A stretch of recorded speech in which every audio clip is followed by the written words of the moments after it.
The other week, we talked about my favorite extreme sports games. This time, we're focusing on EA Sports Big titles. For those of you that don't know, EA Sports Big was a branch of EA Sports, and they took your annual sports games like Madden, NBA Live, and even FIFA, and made them over the top in the best way possible. No pads, hard hits, rim-busting dunks, alley-oops from way downtown, and tricks that literally defy the laws of gravity. But before we get into that list, I got some bad news. Def Jam Fight for New York will not be on this list. It's under the EA Games banner and not EA Big like Vendetta was, so I don't want y'all all up in the comments asking about Fighting for New York. Freestyle. In the late 90s and early 2000s, extreme sports games were at or reaching their apex. You had Activision dropping heat with games like Matt Hoffman's Pro BMX, Wakeboarding Unleashed, and most notably, the Tony Hawk Pro Skater series. There were plenty of FMX games that were out at that time, give or take a couple years, but I think Freestyle did it bigger and better. Freestyle was one of those games that I picked up as a kid just for the cover art alone, but as soon as that intro by Drycell hits and you see those insane tricks you can do, how could you not want to play? Circuit mode is focused on racing, but there's an emphasis on doing tricks and filling up your freakout meter. Once that's full and you land your signature trick, you take off like a damn rocket. You literally blaze the track for a limited amount of time.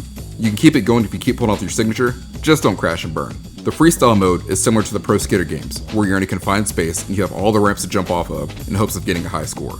To me, freestyle is one of those hidden gems from the 6th console generation, and I think deserves a larger spotlight when we talk about extreme sports games.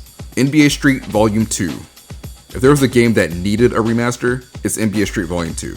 I like 1 also, but 2 kind of solidified itself as the street ball game. And street ball isn't just some made up thing either. It first got popular in the 90s and early 2000s, and it's an actual style of basketball that typically has less rules, is played outside, and is more about showcasing individual ball handling skill and making whatever poor soul in front of you look goofy as hell.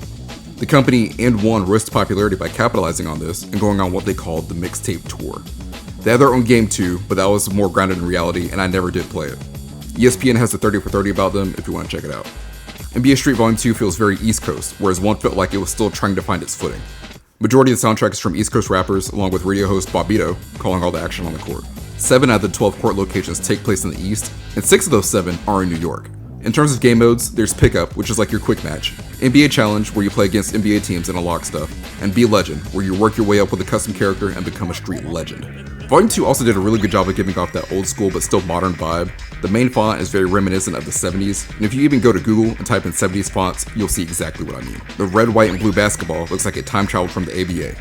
The Legends still have their short shorts, and then you have Stretch Malone. Stretch is a fictional character, but I mean just look at him. He's not only in the NBA Street games, but 2 NBA Live games and SSX3. Bo knows sports, Stretch knows EA Sports. While we probably won't get a remaster, it is important to note that some of the team that worked on NBA Street is working on a new street ball game called The Run Got Next.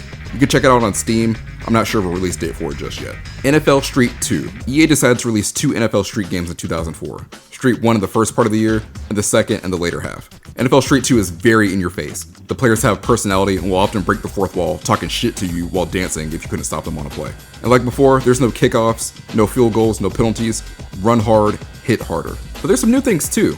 You can now wall run to avoid tackles or make those crucial catches. Walls also have what are called hotspots. If you tackle or wall run into them, you can unlock players and fields. They also added another layer to the Game Breaker called Game Breaker 2. Game Breaker 1 is your typical player/team being amped up, but Game Breaker 2, you're basically the Incredible Hulk. It starts off with a play being shown in some crazy way, and then lets you take control just in time for the touchdown. On the defensive side, it forces a fumble no matter how hard you hit your opponent. The game modes are pretty similar to NBA Street Volume 2, where you're making a player or team to become the best on the street or playing against NFL teams to unlock stuff. The soundtrack for this game though is probably one of my favorites. That intro alone with Ground Zero by MOP and other tracks like I Am Rock and No Revolution just add to that hard-hitting, in-your-face, I'm humiliate you vibe that EA Big was all about. Before we get to this last one, I do have a couple runner-ups. FIFA Street. It had the Street subtitle, and that was enough for Lil Main to play it back in the day. The music definitely fits that vibe, and it kind of convinced me to play the FIFA series for a little bit, but I still wouldn't consider myself a fan of soccer. Def Jam Vendetta. Well, it's supposed to be a WCW game on the PS2 became Def Jam Vendetta. I never owned or played Vendetta until I started emulating. Hell, I never even played a Def Jam game till well after Icon came out. I do like the series from what I've played, but I haven't played enough to give a real informative opinion on it. SSX Tricky. There's no way I could have a list about EA Big titles and not mention SSX Tricky.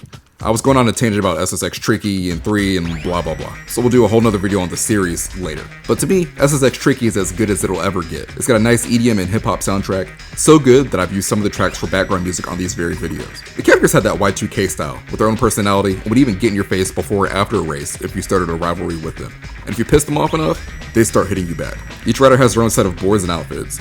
Boards can be unlocked by simply ranking up, and outfits by completing tricks in the trick book. Chapter 1 being the easiest, and the final chapter being the most ungodly combination of buttons I have ever witnessed. Not once have I ever completed it. The map selection was nice, easing you into harder and harder tracks. Garibaldi is the first and so far only track I've ever broken a million on, and definitely a good starter track for newbies still learning the ropes. Tokyo Megaplex is probably one of my favorites in terms of presentation. It's essentially a pinball table, and you're the ball. It's the only track you make multiple laps on, so don't feel bad if you haven't gotten the goal just yet. You still probably have another lap to go. The quickest way to get around the track and fill up your meter is to just ride the rails. Let them take you around and boost the entire time, and you'll be setting records like it's nothing. But hang on, because those curves can get tight. I never did get into Madden, NBA Live, or 2K once EA Big folded. I always went back to those games just because they seemed more fun and had a lot more personality to me. I know y'all remember EA Big games. Which ones were your favorite? Which did you not get into? Let me know. Thanks for tuning in. Be sure to hit that subscribe button, and I'll see y'all next time.